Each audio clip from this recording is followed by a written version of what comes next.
السلام علیکم بچوں بچوں آج ہم دعا کے بارے میں بات کریں گے، اور میں آپ کو ایک ایسی دعا بتاؤں گی جو آپ سب کو آتی بھی ہے، اور یہ دنیا اور آخرت کی بہترین دعا ہے۔ اور اس دعا کا پتہ نام کیا ہے؟ اس دعا کا نام ہے سورۃ فاتحہ۔ اللہ تعالیٰ نے قرآن پاک میں بھی اس کو بتایا ہوا ہے کہ یہ بار بار پڑھی جانے والی دعا ہے، اور یہ ایسی دعا ہے کہ اس کے بغیر تو نماز ہوتی ہی نہیں ہے۔ اگر کسی نماز میں ہم سورۃ فاتحہ نہ پڑھیں تو ہماری نماز نہیں ہوگی۔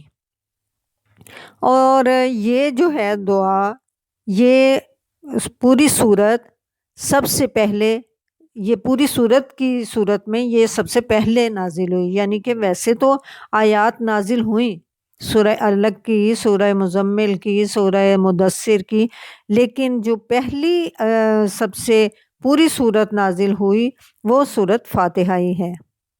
اور یہ جب آپ حضرت محمد صلی اللہ علیہ وآلہ وسلم مکہ میں تھے ابھی، تو یہ تب ہی نازل ہو گئی تھی، اور اسے بار بار پڑھنے کے لیے کہا گیا۔ اور اس کا نام صرف سورۃ فاتحہ نہیں ہے، بلکہ اس کے اور بھی بہت سارے نام ہیں۔ ام القرآن، سبع المثانی، الشفاء، الرقیہ، اور اس کے علاوہ الصلاۃ بھی اس کے نام ہیں۔ اور یہ جو ہے یہ اتنی اچھی دعا ہے کہ رقیہ کے طور پہ بھی اگر کوئی بیمار ہو نا، تو جیسے دم کرنا ہے نا، تو دم کے لیے بھی ہم یہ جو ہے سورۃ فاتحہ پڑھ سکتے ہیں۔ بار بار پڑھیں، 11 دفعہ پڑھیں، 3 دفعہ پڑھیں، 7 دفعہ پڑھیں، جتنی دفعہ بھی پڑھیں، تو یہ انتہائی بہترین ایک دعا ہے۔ اور یہ اتنی کنسائز ہے نا کہ اس میں اللہ تعالیٰ کی آدھی جو آیات ہے نا، اس میں اللہ تعالیٰ کی تعریف بیان کی گئی ہے، اور باقی آدھی جو ہے وہ ہم اللہ تعالیٰ سے دعا مانگتے ہیں۔ اور جو سب سے بہترین اس میں مجھے بات لگتی ہے، پہلے تو اللہ تعالیٰ کی تعریف ہے کہ الحمدللہ رب العالمین، کہ یا اللہ تعالیٰ ساری تعریفیں صرف تیرے ہی لیے ہیں۔ کیوں ہے اللہ تعالیٰ کے لیے بھائی؟ کام تو ہم کرتے ہیں، لیکن بات دراصل یہ ہے کہ ہر چیز کو پیدا کرنے والا تو اللہ تعالیٰ ہی ہے۔ ہمیں تو اتنی چیزوں کا پتہ ہی نہیں ہے، ہم نے تو دیکھی ہوئی نہیں ہے۔ اللہ تعالیٰ کی مخلوق اتنی زیادہ ہے۔ جیسے انسانوں کو اللہ تعالیٰ نے پیدا کیا، اور انسانوں کے اندر جو عقل ہے وہ بھی اللہ تعالیٰ نے ہی ڈالی۔ اسی طرح سے صرف انسانوں کو ہی نہیں پیدا کیا، اللہ تعالیٰ نے انسانوں کے لیے بھی بہت کچھ پیدا کیا، جیسے پہاڑ ہیں، سمندر ہیں، دریا ہیں، بادل ہیں، یہ سارا کچھ بھی اللہ تعالیٰ نے پیدا کیا۔ پھر اللہ تعالیٰ نے جب ہم زمین میں کوئی بیج بوتے ہیں تو وہ اتنا بڑا درخت بن جاتا ہے، وہ بھی اللہ تعالیٰ ہی کرتے ہیں۔ اور اسی طرح سے اور بھی مخلوقات جیسے جن ہیں، جیسے اینجلز ہیں، یہ بھی سارے اللہ تعالیٰ نے، شیطان ہے، یہ بھی سارے اللہ تعالیٰ نے پیدا کیے۔ اور بہت ساری مخلوق تو یہ جن وغیرہ، جن اور اینجلز تو ہم دیکھ نہیں سکتے، لیکن اس کے علاوہ بھی جو ہم دیکھ سکتے ہیں وہ بھی ہم ساری نہیں دیکھ پاتے۔ کچھ تو ایسی مخلوق ہے اللہ تعالیٰ کی جو ہواؤں میں رہتی ہے، اور کچھ ایسی مخلوق ہے جو اللہ تعالیٰ کی کہ جو پانی میں رہتی ہے، اور کوئی اتنی چھوٹی کریچر ہے، اتنی چھوٹی مخلوق ہے کہ مائکروسکوپ سے بمشکل ہم دیکھ سکتے ہیں۔ تو پھر اللہ تعالیٰ کی تو تعریف ہونی چاہیے، جو اتنی باریک بینی سے بھی کام کرتا ہے اور اتنے بڑے بڑے بھی کام کرتا ہے۔ پتہ پہلے تو ہمارے پاس مائکروسکوپ نہیں ہوتے تھے، ہمیں نہیں اتنا پتہ ہوتا تھا۔ اب تو مائکروسکوپ سے دیکھیں تو ہر جگہ، ایون ہمارے صوفوں کے اوپر بھی کریچر ہوتی ہے، وہاں بھی پھر رہے ہوتے ہیں۔ اتنے اللہ تعالیٰ نے چھوٹے چھوٹے جرمز بنائے ہوئے ہیں، وائرس بنایا ہوا ہے۔ اللہ تعالیٰ کی تو مخلوق ہے ہی بہت زیادہ، تو اس لیے ساری کی ساری تعریف تو اللہ تعالیٰ کے لیے ہی ہے۔ اور پھر اللہ تعالیٰ نے صرف یہ نہیں ہے کہ ایک دفعہ مخلوق بنا دی اور بس جی خود سو گئے، ایسی بات نہیں ہے۔ اللہ تعالیٰ پھر اس کی وہ حفاظت کا بھی بندوبست کیا ہوا ہے۔ ہر مخلوق جو ہے وہ اللہ تعالیٰ کی وہ کھاتی پیتی بھی ہے، تو وہ جیسے بچے بھی پیدا کرتی ہے، یعنی زیادہ ہوتے جاتے ہیں، ہر چیز کو وسعت بھی ملتی جاتی ہے، اور پھر ہر چیز کا نا ایک طریقہ کار مینٹین کیا ہوا ہے۔ جیسے بارشیں بھی ہوتی ہیں، دھوپ بھی آتی ہے، پھر ویپریشن بھی ہوتی ہے، اوپر بھی چلے جاتے ہیں، تو ساری کی ساری تعریف اگر ہم کاؤنٹ کرنے لگے نا تو اللہ تعالیٰ کے قرآن پاک میں یہ آتا ہے کہ جتنے تمہارے سمندر ہیں وہ سارے انک بن جائے، اور جتنے درخت ہیں دنیا میں یہ ساری ہم کلمے بنا لیں اور ہم لکھنے لگ جائیں نا اللہ تعالیٰ کی تعریفیں، تو اللہ تعالیٰ کی تعریفیں ختم نہیں ہوں گی، انک بھی ختم ہو جائے گی، اور وہ جو ہے نا ہماری کلمیں بھی ٹوٹ جائیں گی۔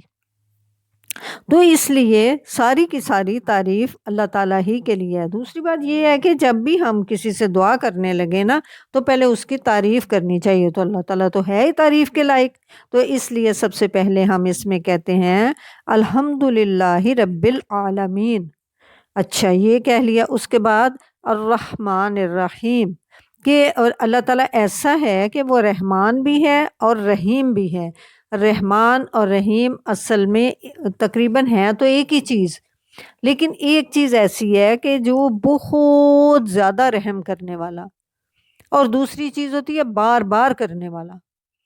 یعنی اگر ہم کوئی غلط کام بھی کرتے ہیں تو پھر بھی اللہ تعالیٰ ایسے نہیں کرتے کہ ہمیں اگلے دن کا کھانا ہی نہ دیں، یا پھر ہمارے ہاتھ ہی کام نہ کریں، یا ہماری زبان ہی کام نہ کرے، یا ہماری آنکھیں بھی کام نہ کریں، ہم جتنے مرضی گندے کام کر لیتے ہیں، ہم جو مرضی کر لیتے ہیں، گندے الفاظ بول لیتے ہیں، اللہ تعالیٰ ہماری زبان بھی پھر بھی ویسے ہی قائم رکھتے ہیں، اور اللہ تعالیٰ ہمیں کھانے بھی اچھے اچھے پھر بھی دیتے رہتے ہیں کہ یہ میرا بندہ ہے تو بہت اچھا ہے، اس کو یاد نہیں رہا کوئی بات نہیں، یاد آ جائے گا تو یہ اچھے کام کر لے گا۔ تو وہ رحمان بھی ہے، رحیم بھی ہے۔ اس کے بعد آتا ہے کہ ہاں رب العالمین کا مطلب پتہ کیا ہے، کہ تمام جہانوں کا دیکھ بھال کرنے والا، انہیں ہر چیز پرووائڈ کرنے والا، تو یہ ساری خوبیاں صرف اللہ تعالیٰ کے لیے ہی ہیں۔ تو یہ مجھے تو انتہائی اچھی لگتی ہے نا دعا۔ اس کے بعد آتی ہے جو اس کے آگے اہدنا الصراط المستقیم، یا اللہ ہمیں سیدھے رستے پر چلنے کی توفیق دے۔ اب سیدھا رستہ کون سا ہے؟ ہر چیز کا ایک رستہ سیدھا ہوتا ہے۔ جیسے ہم کوئی بھی کام کر رہے ہیں نا تو بیچ میں سے کوئی بھی مسٹیک آ گئی تو اس کا مطلب ہے ہم وہ سیدھا رستے پہ نہیں گئے، یا ہم کسی بھی روڈ پہ جا رہے ہیں، ہم نے کسی کے گھر جانا ہے تو ہمیں رستہ بھول گیا تو ہم رستے میں نہیں گئے۔ اسی طرح سے جب ہم دنیا سے آخرت کا سفر کرتے ہیں تو ہم بہت سارے غلط کام بھی کرتے ہیں، ہمیں پتہ ہی نہیں ہوتا، بعضوں کا تو پتہ ہوتا ہے ہم جان بوجھ کے کرتے ہیں، اور بعضوں کا پتہ ہی نہیں ہوتا تو ہم غلط کام کر رہے ہوتے ہیں۔ تو یا اللہ ہمیں سیدھے رستے کی توفیق دے ہر قسم کے۔ ابھی پتہ آپ کو جو بھی بات، جو بھی مسئلہ اگر سمجھ نہیں آ رہی ہوتی نا تو آپ کو بار بار یہ والی دعا پڑھنی چاہیے۔ مجھے تو یہ دعا اتنی پسند ہے، میرا دل چاہتا ہے ہر وقت پڑھتی رہوں، اہدنا الصراط المستقیم، بلکہ پوری سورت ہی جب تک نہ پڑھے نا تو تب تک مزہ نہیں آتا۔ تو آپ جتنی زیادہ یہ سورت پڑھیں گے نا اتنا ہی زیادہ آپ کو سیدھے رستہ دکھائی دیے گا، پھر آپ کا ہر کام آسان ہو جائے گا۔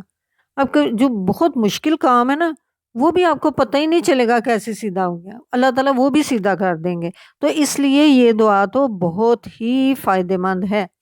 پھر اللہ تعالیٰ اس میں یہ ہے کہ شیطان سے بھی محفوظ رکھیں گے ہمیں، اور پھر اس کے علاوہ یہ ہے کہ اس کے بعد آتا ہے کہ غیر المغضوب علیہم ولا الضالین، آمین، یا اللہ تعالیٰ ہمیں اس رستے پہ نہ لے کے جانا جو آگے جا کے ہمیں نقصان دے، جو ہم غلط کام کرنے لگ جائیں، یا ہمیں کوئی آگے جا کے کوئی ایسا مس ہیپ آ جائے۔ تو اس لیے مجھے تو یہ دعا بہت پسند ہے، تو میرا خیال ہے کہ آپ لوگوں کو بھی یہ دعا بہت زیادہ پسند آئے گی۔ ہم پڑھتے تو ہیں لیکن ہمیں پتہ نہیں ہوتا ہم کیوں پڑھ رہے ہیں، اس لیے میں نے کہا سب سے پہلے میں یہی دعا آپ کو بتاؤں کہ یہ سب کو آتی ہوتی ہے، لیکن آپ نا اس کی ذرا دیکھ کے دھیان سے پڑھیں تو انشاءاللہ آپ کو بہت زیادہ فائدہ ہوگا۔ آپ کوئی بھی کام کرنے لگتے ہیں، ویسے تو ہر نماز میں بھی پڑھنی ہوتی ہے، لیکن اس کے علاوہ بھی آپ صبح اٹھتے ساتھ اگر آپ پڑھ لیں تو انشاءاللہ آپ کے ہر کام میں آپ کو سیدھا رستہ تھوڑا تھوڑا سیدھا سیدھا ہوتا جائے گا۔ اور پھر اگر آپ بار بار پڑھیں گے، بار بار پڑھیں گے تو اللہ تعالیٰ جو آپ کو پتہ بھی نہیں چلے گا تو آپ کا بہت اچھا اور سیدھا رستہ آپ کو مل جائے گا، اور آپ اچھی طرف جو ہیں وہ منتقل ہو جائیں گے۔ تو بچوں انشاءاللہ تعالیٰ میں اور بھی دعائیں جو ہیں پیغمبروں کی وہ بھی آپ کو بتایا کروں گی، لیکن یہ آج کی یہ مجھے دعا انتہائی پسند ہے، اس لیے میں نے کہا سب سے پہلے میں آپ کو یہی بتاؤں۔ اچھا بچوں، آج کی دعا اتنی ہی انشاءاللہ تعالیٰ۔ الحمدللہ کی ویسے جو ہے نا جتنی بھی اس کو بتاؤ نا یہ ختم ہی نہیں ہوتی، لیکن چونکہ پھر بہت زیادہ ٹائم ٹیکنگ ہوتی ہے اس لیے میں اتنا ہی بتاؤں گی۔ اللہ حافظ۔